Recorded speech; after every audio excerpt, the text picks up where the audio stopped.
Hola, este es el módulo 3 del curso Estrategias y herramientas para generar y soportar la síntesis de evidencia viva,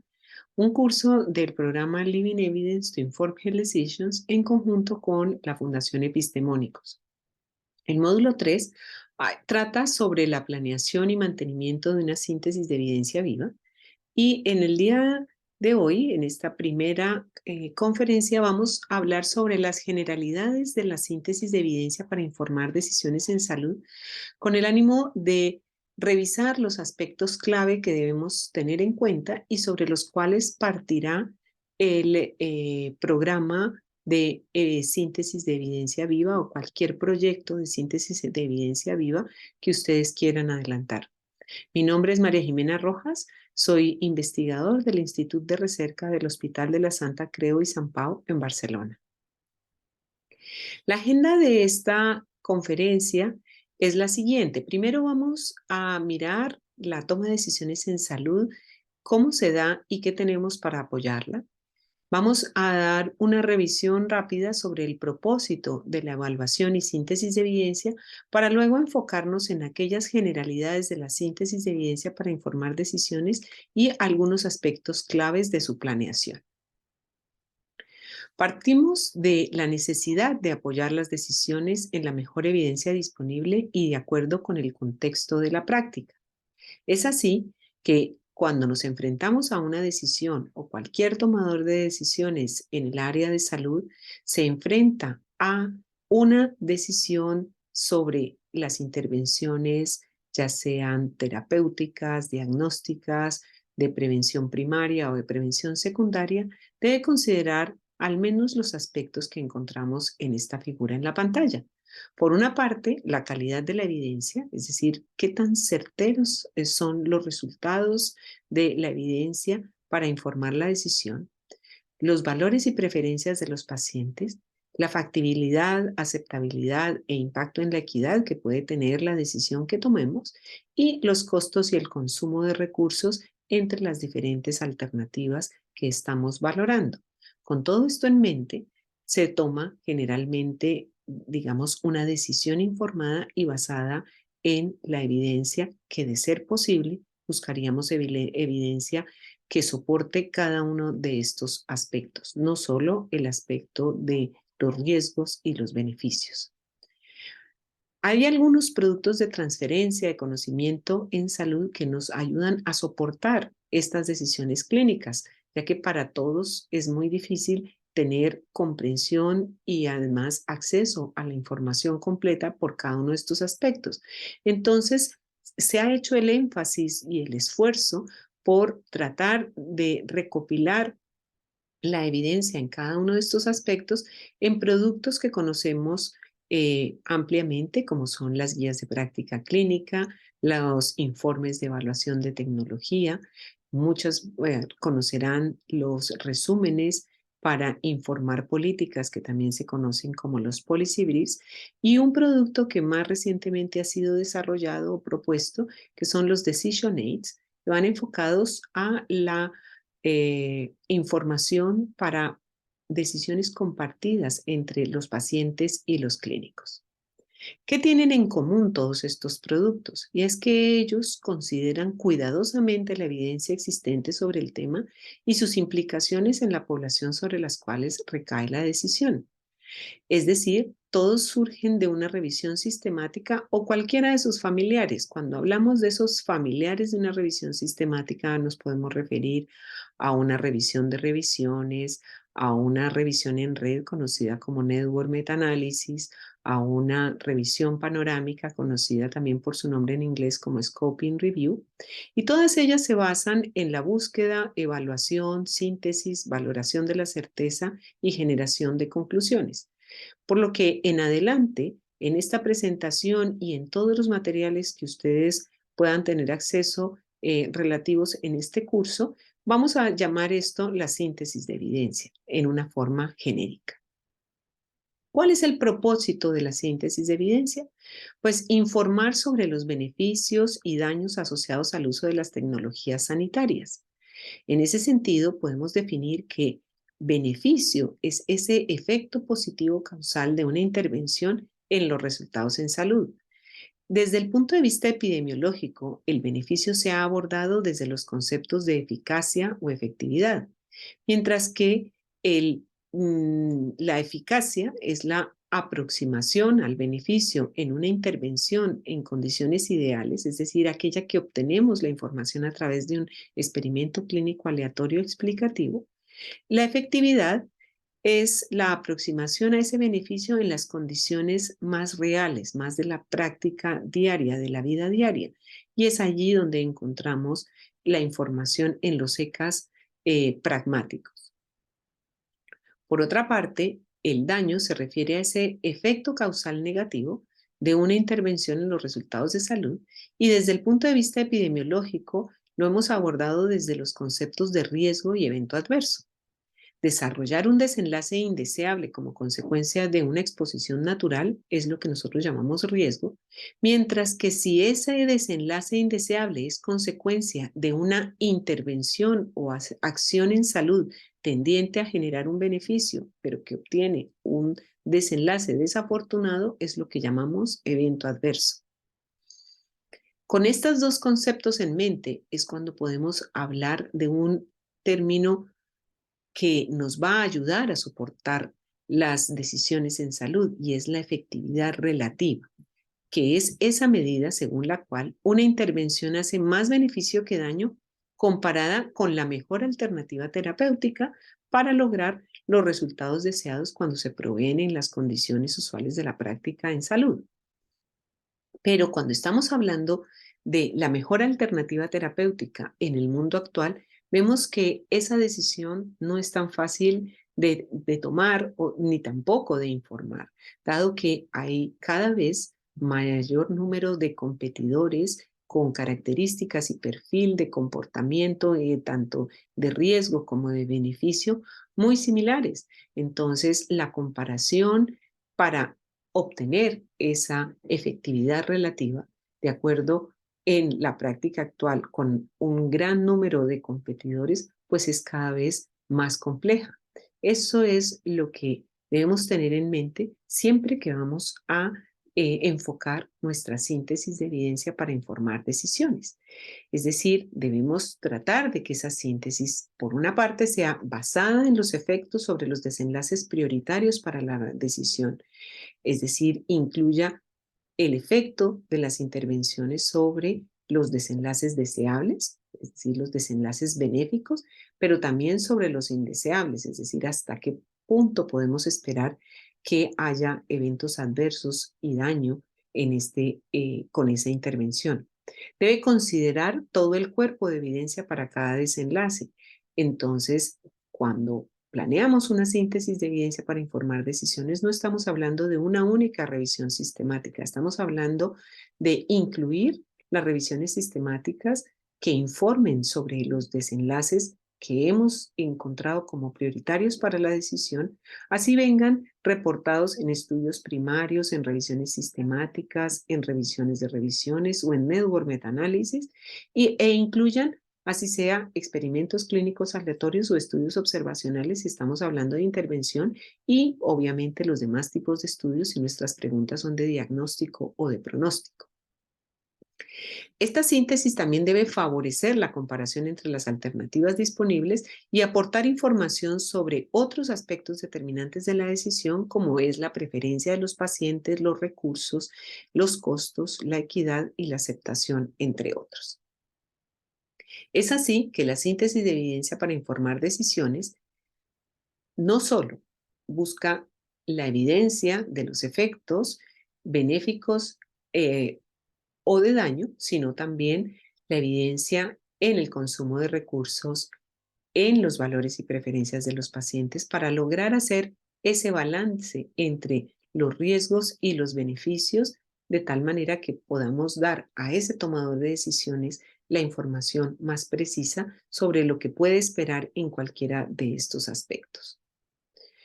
Pero ese es el deber ser. Ahora, ¿cómo planear esa síntesis de evidencia para apoyar esas decisiones en salud? Hay algunos pasos que he tratado de resumir en esta diapositiva, como son el partir por identificar el problema de salud y establecer las preguntas clínicas que lo componen, priorizar las preguntas que requieren una respuesta contextualizada, definir de esas preguntas los componentes para convertirla en un formato pico de que lo conocemos como la población, la intervención, el comparador y el desenlace,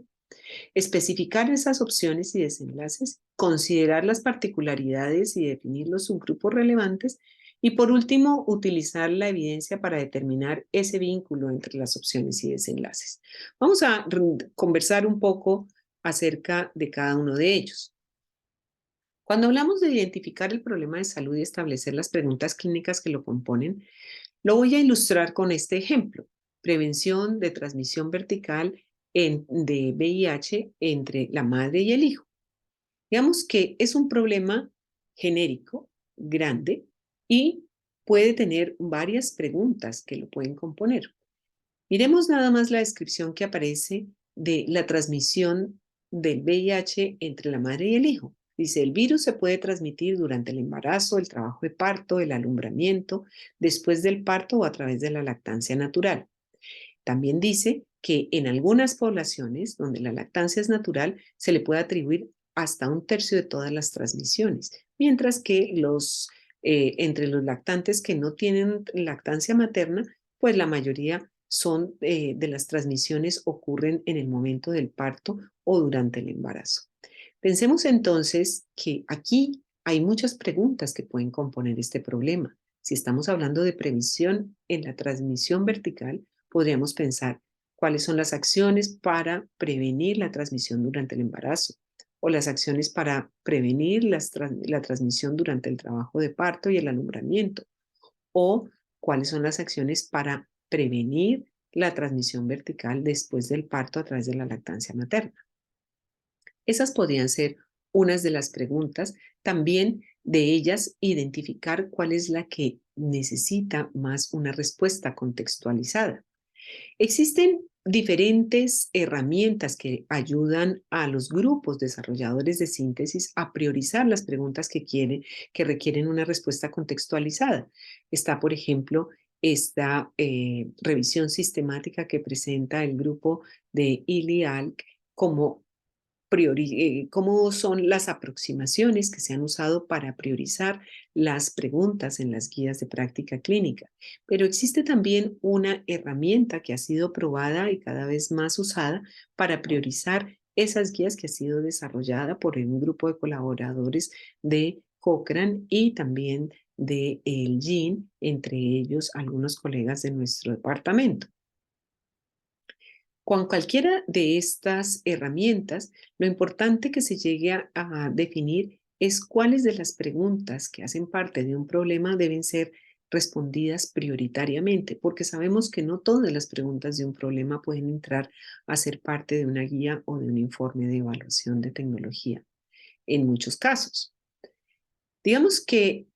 una vez hecha la priorización en este problema, identificamos que la pregunta que amerita una respuesta contextualizada tendrá que ver con esas acciones de prevención relacionadas con la lactancia materna, porque vemos que son más contexto dependientes. Dicen, las poblaciones donde la lactancia natural es la norma, allí es donde se puede atribuir más el contagio madre-hijo, y en ese sentido, entonces,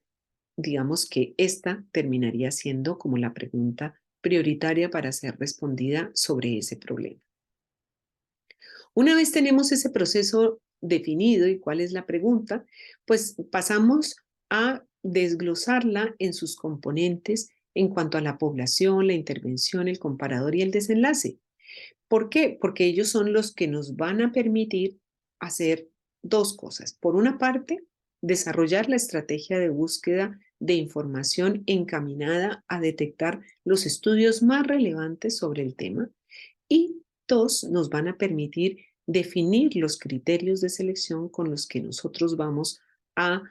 identificar, no solo a identificar, sino a seleccionar los estudios que van a ser parte de la respuesta en esta síntesis de evidencia. El siguiente paso es entonces especificar las opciones y desenlaces. Y es allí donde hay un trabajo previo con los expertos y el tomador de decisiones, si fuese posible, para definir cuáles son los desenlaces sobre los cuales es necesario hacer la síntesis de evidencia. Normalmente debemos buscar desenlaces que estén orientados por su importancia para la decisión. Es decir, si esto aparece, decido o tratar o no tratar, independientemente de si hay o no evidencia que lo respalde o si se conoce que hay evidencia. La priorización o la selección de los desenlaces no debe estar orientada por la disponibilidad de evidencia, sino por la necesidad de tener un conocimiento sobre el efecto de esa intervención terapéutica, diagnóstica, preventiva sobre los desenlaces de interés. Y una vez se tenga, digamos, un mapeo de los desenlaces prioritarios para la decisión, debemos pasar a definir su importancia, tanto para los expertos clínicos como para los pacientes, los consumidores y demás partes interesadas, lo que se puede lograr a través de una entrevista o una encuesta. Generalmente, todo este proceso, tanto de la identificación como de la definición de su importancia, se puede apoyar en los pathways de una enfermedad o de un problema en cuestión, donde logramos de allí derivar una lista de desenlaces.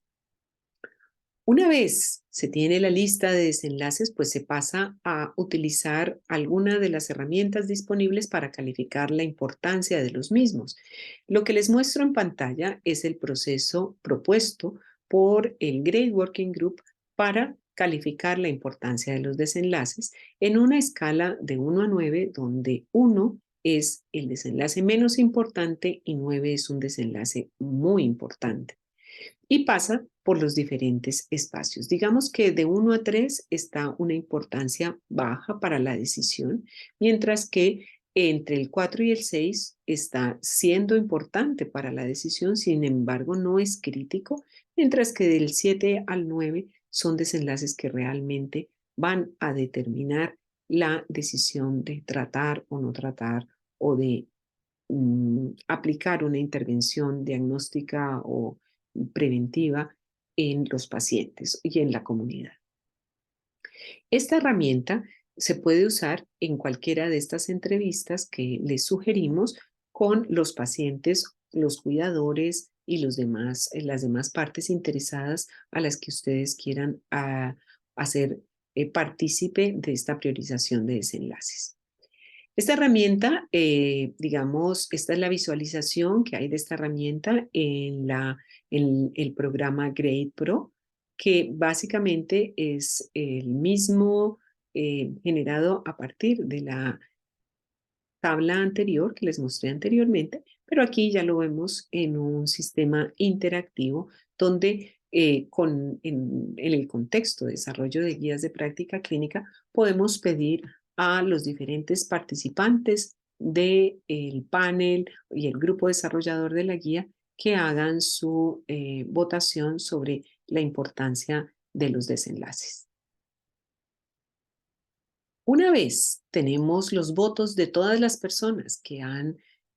participado de esta definición de la importancia de los desenlaces, pues pasamos a hacer un cálculo del promedio del valor de cada desenlace y lo que tratamos de identificar en este punto es si hay desenlaces que quedaron como inciertos, por ejemplo, en este caso mortalidad. Mortalidad nos está arrojando un 6.53, no sabemos si está para 7 o si está para 6, y entonces son esos los que debemos volver sobre los desenlaces que volvemos a, ya sea al panel desarrollador de la guía, al grupo de cuidadores, al grupo de pacientes o a todos ellos para discutir la importancia de ese desenlace y poderlo clasificar en alguna de nuestras 3 categorías que ya les mostré. Bien, cuando ya se tienen los desenlaces claramente definidos, pues el paso siguiente es considerar si hay alguna particularidad en la población, la intervención o el comparador que nos permita definir subgrupos relevantes para la síntesis de evidencia. ¿Cuándo es importante pensar en un subgrupo por población? Básicamente cuando alguna de las características de la población, dada ya sea sociodemográfica o de la presentación de la condición bajo estudio, que sea mayor gravedad o mayor tiempo de, de en enfermedades crónicas, mayor tiempo con la enfermedad, o en enfermedades agudas, por ejemplo, con un infarto del miocardio, el tiempo desde el infarto o desde la postura del stent hasta el momento de la nueva intervención, etcétera. Esas características de la población que hacen que haya una diferencia en el riesgo basal, es decir, en esas poblaciones en las que se espera que la intervención que estamos proponiendo vaya a cambiar el tamaño y la dirección del efecto, dado que el riesgo basal de la población es diferente. Otra particularidad que debemos tener en cuenta cuando estamos pensando en los subgrupos relevantes para la síntesis de evidencia es esas variaciones en la intervención. ¿Será igual el efecto de una intervención que tiene diferentes formas de aplicación o que se aplica más frecuentemente o que una es intervención, digamos, una intervención terapéutica que vaya por vía endovenosa versus oral, las dosis, demás, digamos que todas estas particularidades deben ser consideradas a priori antes de empezar la síntesis de evidencia porque también van a ayudar a definir los criterios de selección de nuestra información y de los estudios que vamos a incluir como parte de la síntesis. Lo mismo pasa con los comparadores. Muchas veces cuando estamos enfrentados a una revisión sistemática única eh,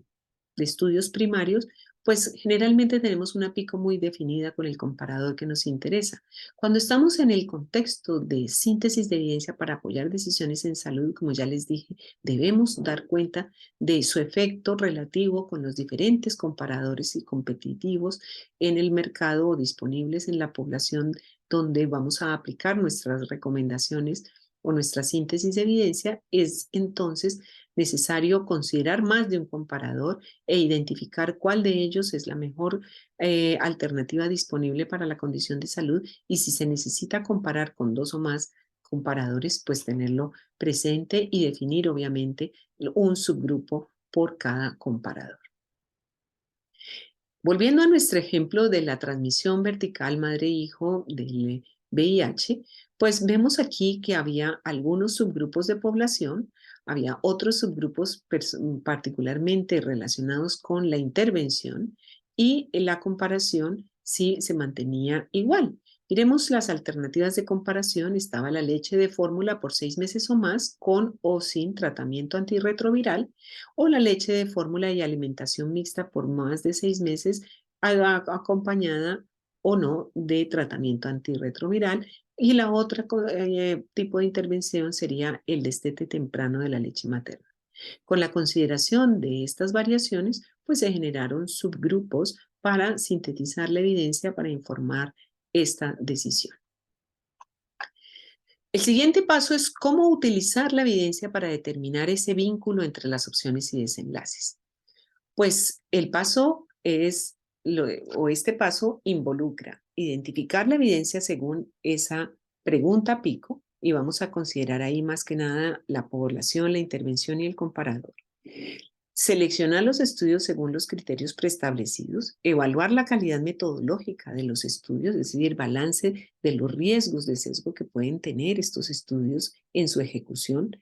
definir la síntesis más apropiada y definir la confianza o certeza en el efecto que tienen las intervenciones que estamos evaluando sobre cada desenlace definido como prioritario, importante o crítico para la decisión.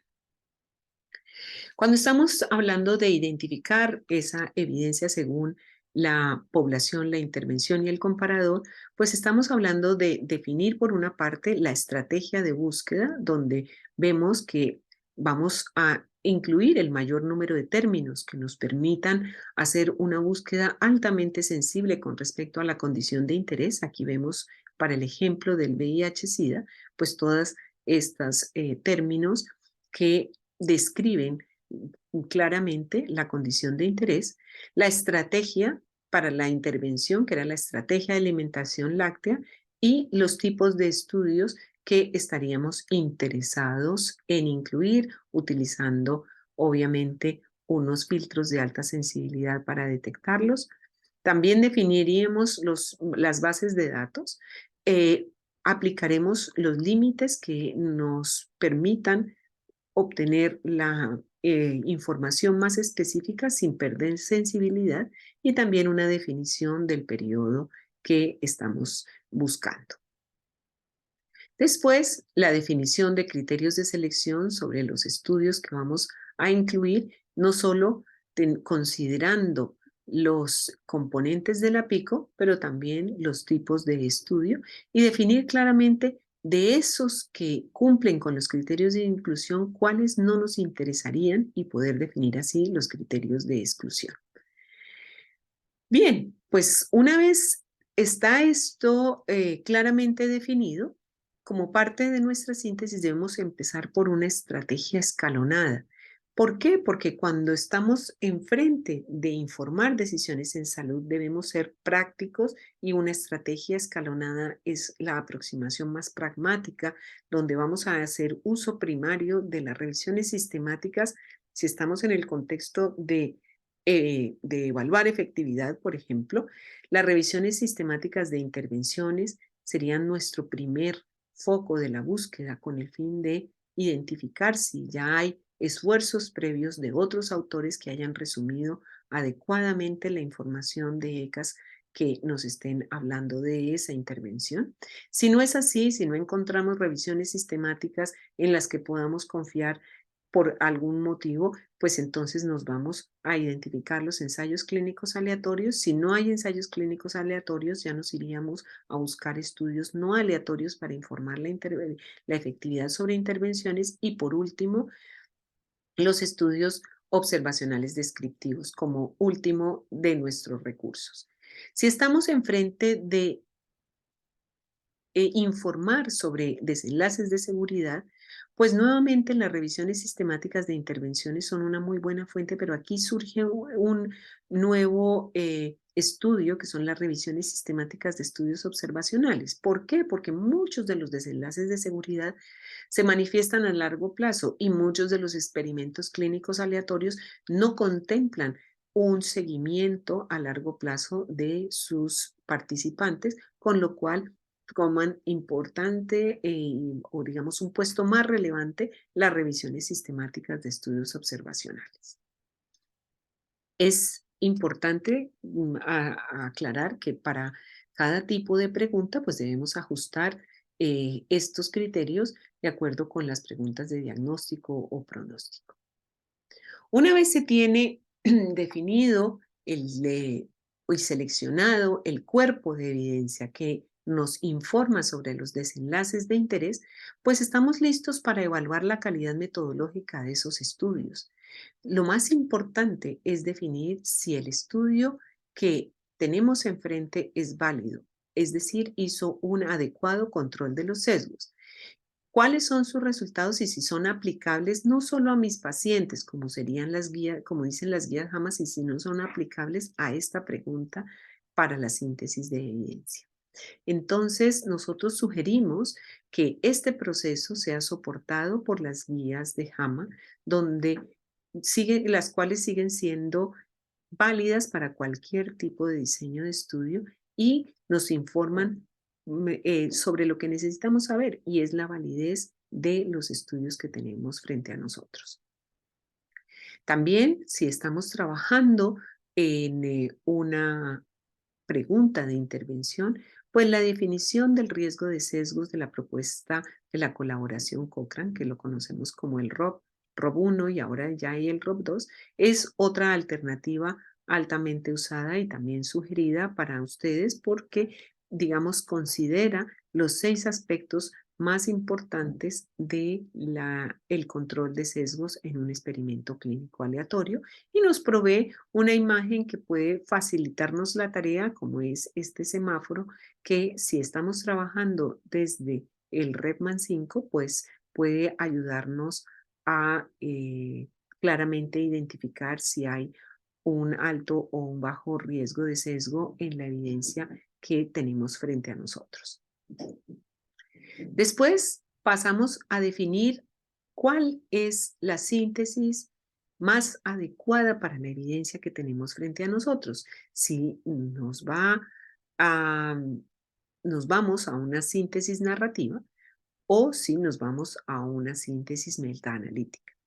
¿Cuándo vamos a decidir llevar a cabo una o la otra? Pues va a depender de las características de los resultados de los estudios. Puede que para algunos desenlaces no podamos hacer una síntesis metaanalítica, mientras que para otros sí. Así que si los estudios son heterogéneos o hay un solo estudio, pues nos iremos a una síntesis narrativa. Y para aquellos desenlaces en los que desde la evidencia o los resultados no muestran una clara heterogeneidad clínica, hay una medida clara, utilizan la misma escala,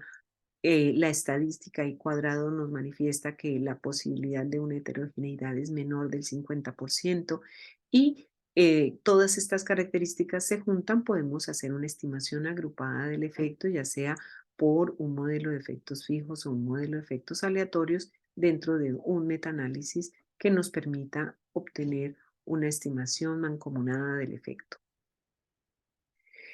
De todos modos, cuando nosotros ya tenemos esta síntesis metaanalítica, nos toca preguntarnos realmente si el resultado que tenemos enfrente realmente es el que nosotros esperamos que deba ser siempre. Es decir, qué tan cierto o qué tanta confianza podemos tener en ese resultado.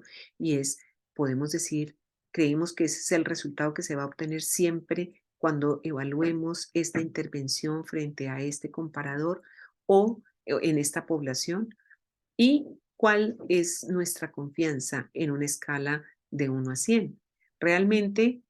hay dificultades importantes para definirlo solo con esta información. Así que también nos debemos preguntar si esa efectividad o digamos, esa precisión con la que se obtienen las estimaciones del efecto son igual para todos los desenlaces, como es en este caso, que basado en un número más o menos de unos 9 estudios podemos obtener un resultado, digamos, muy preciso con un intervalo de confianza muy estrecho alrededor de la estimación puntual, o si por el contrario en ese mismo problema nos encontramos que otro desenlace informado por un mayor número de estudios es no conclusivo, como es el caso del ejemplo del forest plot que está en pantalla. Entonces, dado que no es igual para todos los desenlaces, pues tenemos la necesidad de calificar la certeza en la evidencia y la propuesta de nosotros es que trabajemos con la propuesta del Gray Working Group para calificar la certeza en la evidencia para cada desenlace que hemos definido desde el principio de la síntesis como importante o crítico para la decisión. Es así que nosotros proponemos presentar siempre los resultados en una tabla de resumen de hallazgos conocida como soft table, que es la propuesta del Gray Working Group. En esta imagen, la tabla se está presentando en forma de un perfil grade, que a diferencia de la soft table, lo único que tiene es que la soft table no nos está mostrando los resultados sobre el juicio de los diferentes aspectos, sino solamente nos resume la parte de los efectos. Sin embargo, es importante que en el proceso de la síntesis de evidencia para informar decisiones, trabajemos con los perfil grade que nos da información. Por una parte, de cada uno de los desenlaces, miren, aquí está mortalidad, el dado de alta hospitalario y los eventos adversos, como es en este ejemplo. Y aquí nos está informando el número de estudios el tipo de diseño de los estudios que está informando ese desenlace, el riesgo de sesgo que tuvieron esos estudios, si hubo consistencia o no entre los resultados del estudio para mortalidad, si la evidencia que informó sobre mortalidad era evidencia directa para nuestra población, nuestra intervención o nuestro desenlace, o venía de otro tipo de estudios que podríamos considerar evidencia indirecta. Nos habla también de si hay imprecisión en las estimaciones y si hubo alguna otra consideración a tener en cuenta. Esta tabla también nos informa sobre el número de pacientes que recibieron la intervención bajo estudio y su comparador, el efecto relativo, es decir, cómo podemos esperar que sea el efecto de esta intervención en comparación con la que tenemos, como en este caso, no corticosteroides, y los efectos absolutos, además de un resumen de cómo fue calificada la certeza en esa evidencia a partir de los aspectos que he mencionado anteriormente, y nos indica también cuál fue la importancia del desenlace dada de acuerdo con el proceso de priorización inicial.